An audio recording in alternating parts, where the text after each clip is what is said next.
Mini episode 337 of the FDH Lounge is brought to you by Sportsology, delivering unconventional columns and webcasts about sports, TV, music, movies, and more. Follow them on the web at sportsology.info. The FDH Lounge. You'll want to schedule your life around it. A long time ago, on a gloomy, wet Cleveland spring night, two men stand alone amidst the late-night drizzle. Their voices echo across the vacant station parking lot as they debate the merits of the great American radio show that have been missing for far too long. On that night, an idea was born. That idea became the FDH Lounge.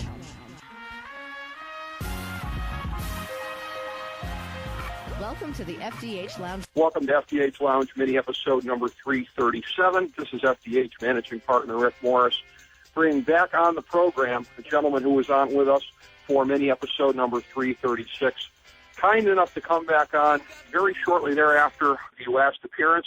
There were some phone issues at the end that unfortunately terminated our conversation in an untimely manner. But again, as was the case, 30 great minutes out of him. So he would have been justified if you wanted to point to that alone and say, hey, we already had a great conversation here. For him to offer to come back on so quickly with us to resume and to talk a little bit more is really, really above and beyond, and we appreciate so much the chance to be able to bring him back in. Mickey Thomas of Starship. Mickey, welcome back to the show, my friend. Glad you were able to come back in after only a couple of days away. Well, thanks a lot, Rick. It's good to be back. It's a real pleasure to be able to pick up where we left off. I believe we were starting to get into what the set list might be on an average night. We were talking about, again, everything with the new album, everything that had gone into it with some of the 70s and 80s elements, and, of course, the biggest heyday of Jefferson Starship being when you were in there in the 1980s. So when you're looking at the songs from that set list that people are going to expect to hear, the new stuff, things that you've done in between, on a given night, and I understand that it really, no two nights are probably the same, much like snowflakes here, but a given night on the road, what are people likely to be able to expect from your Starship lineup? Well, you are correct. I mean, we try to keep it fresh and leave windows of opportunity in the show for spontaneous things to happen, But also, there are certain songs that just is going to have to be in the set every night because I don't want the audience to walk away disappointed. And so, the staples are the obvious ones, like We Built This City on Rock and Roll, and Sarah, and Nothing's Going to Stop Us Now, and Jane, Find Your Way Back, No Way Out. I always include Fooled Around and Fell in Love from the Elvin Bishop Band days because, that was my first, big hit, and still sometimes when I go into that during the live show, it always surprises at least a few people in the audience are like, oh, wow, I didn't know he did that. so I do Fooled Around, and then and then some of the ones that we might interchange on a nightly basis, we do Stranger quite often, Winds of Change, It's Not Enough, Set the Night to Music, rock music. And then we are incorporating some of the new songs in the set. The ones that have been going over the best live are the title track, Loveless Fascination, and then the tracks It's Not the Same as Love and Technicolor Black and White. And, I almost forgot to mention that also usually around towards the middle of the show, Stephanie, my female vocalist, and I do a musical tribute to the history of Starship, everything that's gone on before.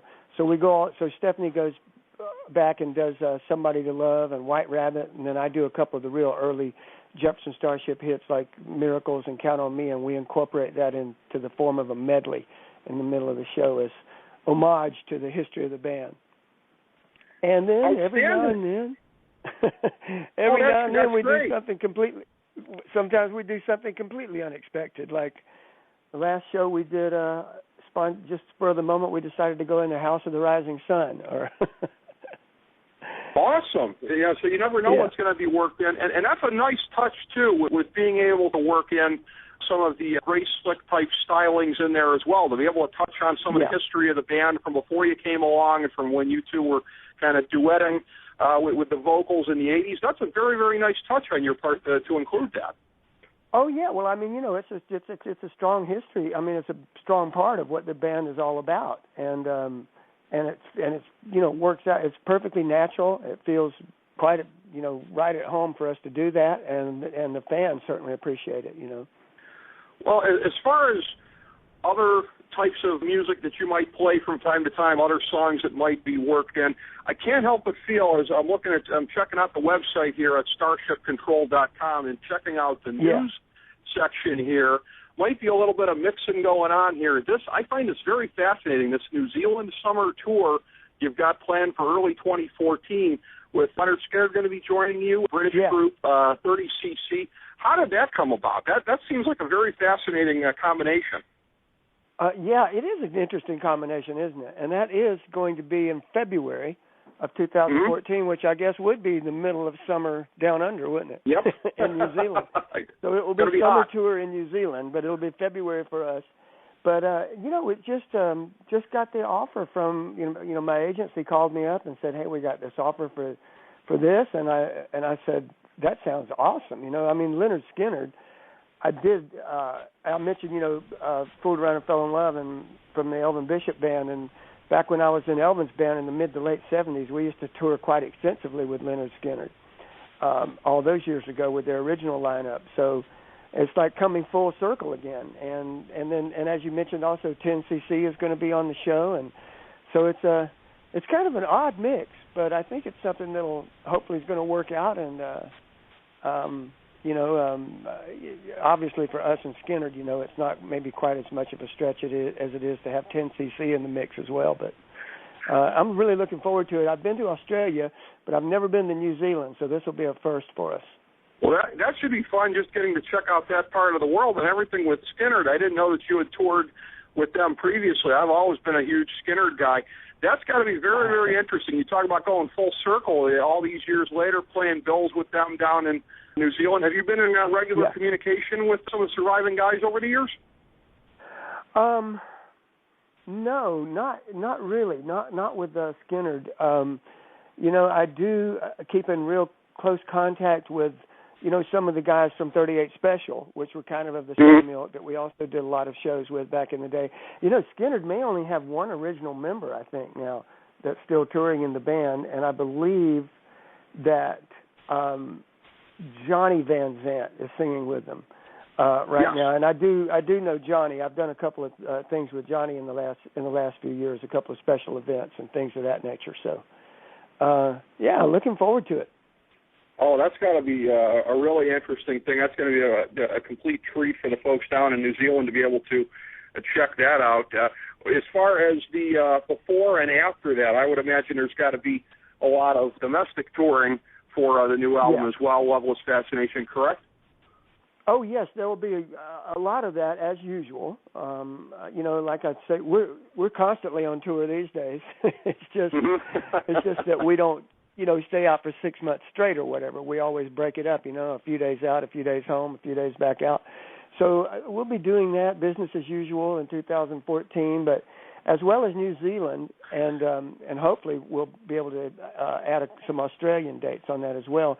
But we're also looking to, behind the new album, with the release of Loveless Fascination, also cover many other parts of the world in 2014 too, especially Europe.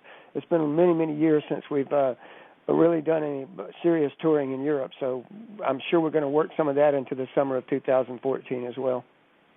Well, no doubt you're looking forward to that, especially if it's been, as you said, many years since you've gotten a chance to go over there and expose those fans to a chance to hear it live. When you're at this stage of the game here, you've got the album, it's been out for a little bit now, you've got the tour anticipated, and as you said, going in through next year.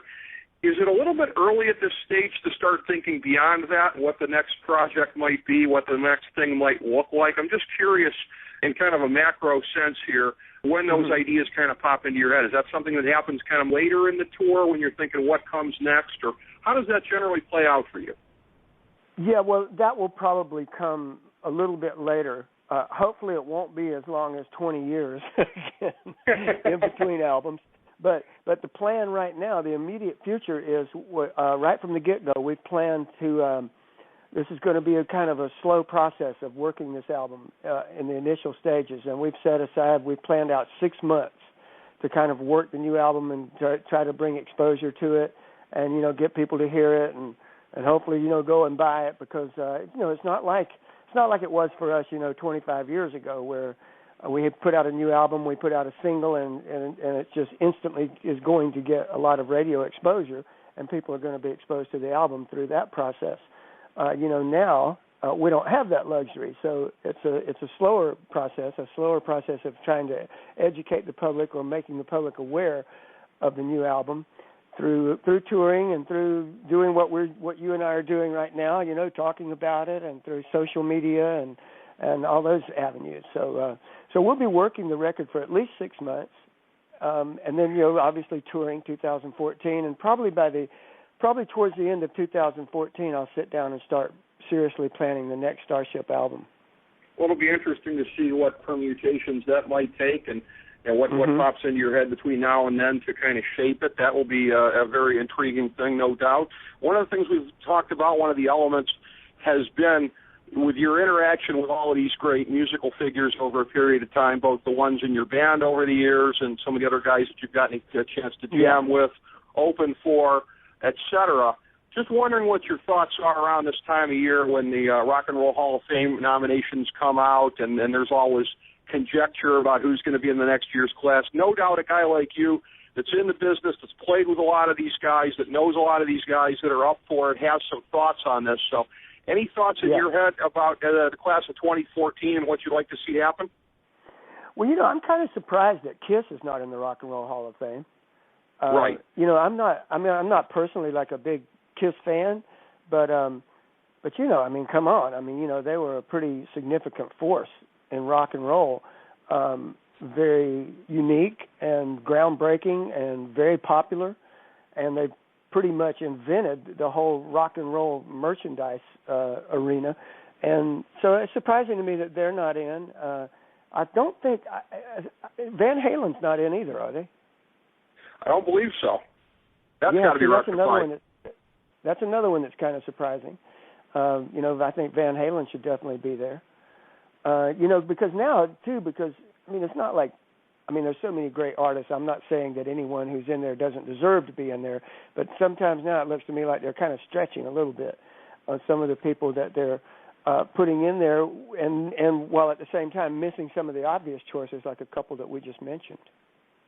Oh, no question about it. And I know for the likes of myself and past guest of our show, Eddie Trunk, one of the biggest sticks in our craw over the years that he and I had that in common was the fact that Rush wasn't in until last year. So, eventually it seems like they get around to rectifying these things, and perhaps they will with Kiss one of these days. But, it really is kind of puzzling. And as you said, I understand you not wanting to take a run at anybody that's in there, and I know that's what you weren't doing. But the fact that it gets into the definition, it seems like, of the genre, of how we define what is rock and roll, and, this was an influence on it, even if it's not exactly considered that. That seems to be accounting for some of the anomalies, doesn't it? Well, yeah, it does, especially in recent years. They have really delved more into the area of rhythm and blues artists and blues artists.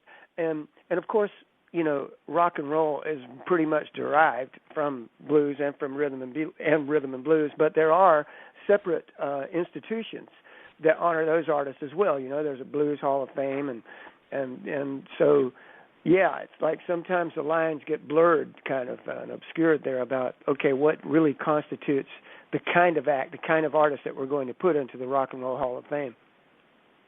Absolutely, and because there is no central universal standard that it seems like they're using, that's what accounts for the confusion, it really seems like, but... So this album that you've got on now, this long-awaited CD, Loveless Fascination with Starship, again, it was a pleasure to be able to get into that and talk about it with you and break it down as we did in part one of our conversation, and to be able to get into a little bit more of your tour and what that's like. Anything that we didn't really hit sufficiently that you'd like to get out there, Mickey? A couple of things that I'm involved in right now. We are, I put a solo album out last year called Marauder, which I'm really proud of and real pleased with, and it's the most fun that I've ever had on working on a project in the studio. It's all cover stuff, and I did everything from the Beatles and the Stones to Peter Gabriel to Bob Seger to Oasis and Muse and Snow Patrol, and so I had just a lot of fun with that. And it's a real fun party record because they're all great songs by great artists and just kind of my interpretation of a lot of cool songs. So Marauder's definitely worth checking out. You know, I have been delving back into the blues a little bit more in the last couple of years. I did an album called Blues Masters featuring Mickey Thomas, and that has allowed me the opportunity to reacquaint myself with Elvin Bishop. We've been doing a lot of special projects together over the last couple of years, and I'm going to be a guest artist on Elvin's new album. In a couple of weeks, I'm going up to San Francisco to sing a couple of tracks with him on that. And, you know, all the touring in 2014 behind Loveless Fascination that Starship's going to be doing, and the New Zealand thing, we're doing a cruise in April called the Moody Cruise with the Moody Blues. That's going to be a lot of fun. So we got a full plate. Really sounds like it. And what an eclectic mix there, and particularly that Marauder album. So much stuff on the one album. I'm just curious. I just want to follow up on that for a second there. What made the cut? Yeah. When you're talking about what gets, you know, you're playing songs from Oasis and some of these guys out there. What ends up making and Snow Patrol? What ends up making the cut in your mind? What was that process like when you were narrowing that down? Well, that was tough. It was tough to narrow that down because my producer, Jeff Tamalier, who produced the album, who's a longtime friend and old bandmate of mine. We went through a lengthy process of I would bring in songs, he would bring in songs. The guy who was executive producer on the project would offer some suggestions as well. So, it was hard to decide which ones were going to make the cut. You know, I tried. For me, it kind of started out, there's a heavy Beatles influence on Marauder because obviously that was my initial influence that kind of got me started doing this in the first place. So there's 3 or 4 Beatle tunes. I did Give Me Shelter by the Stones, and I just love a lot of the new bands like Oasis and Muse, and so I wanted to include some of that stuff. So I did that, and one of the songs that wasn't going to make the cut for me, I did Life is a Highway, and I felt that the way that we cut it, that we recorded the track too fast, and it just didn't feel good to me, and I wasn't happy with it, and I said, I think we need to leave that one off.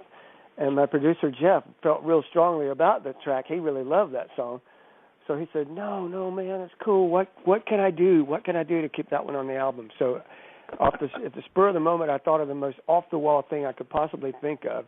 I said, well, if I can do it as a duet with a rap artist, we'll keep it on the album.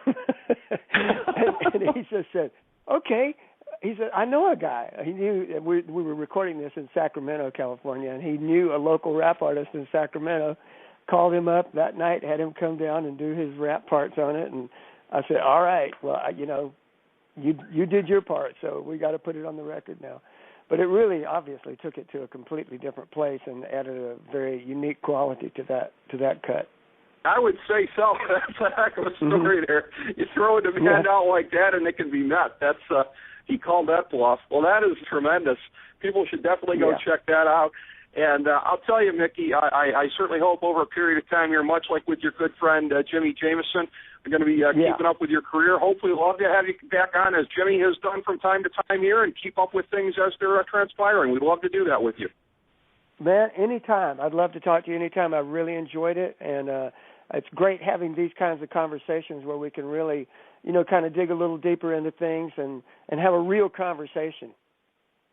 Thank you so much. That's what we try to do on this show. It's great to be able to get the validation when somebody like yourself enjoys it as much as we do, and it was just really great to be able to dig on this with you and get to the heart of all of these different things that you've got going on and have had going on, and wish you all the very best with your career, Mickey, and like I said, look forward to keeping up with you in the future. Thanks very much, man. We will do it. Thank you. Really appreciate it. Thank you all for tuning in, everybody. FDH Lounge mini episode number 337. As we bring the show to a close, we would like to extend our deepest gratitude to NBC, CBS, ABC, Fox, all Clear Channel affiliates, TNT, TBS, USA, UPN, Deadspin.com, YouTube.com, YTMND.com, MySpace.com, various blogs, Fox News, CNN, CNBC, MSNBC, IamBoard.com, Billboard.com, Google.com, ESPN, ESPN2, ESPN News, ESPN Classic, NBA TV, NFL Network, Sports Time Ohio, Athlon Magazine, Comedy Central, Cartoon Network, The Boomerang Channel, QVC, BET, The Spice Channel, Steno Notebooks, Manwich, Papermate Office Supplies, waitresses, strippers, bartenders, garbage men, janitors, microwave popcorn, the writers of The Office, Scrubs, Entourage, My Name is Earl, Oz, Metalocalypse and the Boondocks, Aquafina, and the Periodic Table of Elements.